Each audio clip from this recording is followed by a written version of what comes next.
ಪ್ರತಿ ದಿನ ರಾತ್ರಿ ಚಂದ್ರ ಆಕಾಶದಲ್ಲಿ ಹುಟ್ಟುತ್ತಾನೆ. ಯಾರು ಧನ್ಯವಾದ ಹೇಳಲಿ, ಯಾರು ಹೇಳದೇ ಇರಲಿ, ಇವತ್ತುವರೆಗೂ ಕೇಳಿಲ್ಲ. ಆ ಥರ ಒಂದು ದಿನ ನಾವು ಇರೋಕ್ಕಾಗತ್ತಾ?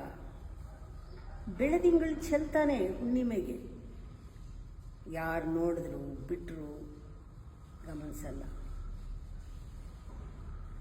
ಆ ಥರ ನಿಮ್ಮ ಯಶಸ್ಸಿನಲ್ಲಿ ನಿಮಗೆ ಸಂತೋಷ ಆಗಿದ್ದಿನ ಯಾರು ನೋಡಲಿ ಬಿಡಲಿ ಅಂತ ಇದ್ರ? ಯಾರು ಗಮನಿಸದೇ ಇದ್ರೂ ಫಳ ಫಳ ಫಳ ಅಂತ ಹೊಳಿತಾ ಇದ್ದಾನೆ. ಯಾವತ್ತಾದರೂ ಯಾರು ಗಮನಿಸದೇ ಇದ್ರೂ ನೀವು ನಿಮ್ಗೆ ಇಷ್ಟ ಬಂದಂಗೆ ಡ್ರೆಸ್ ಮಾಡಿಕೊಂಡು ಖುಷಿಯಾಗಿದ್ರಾ?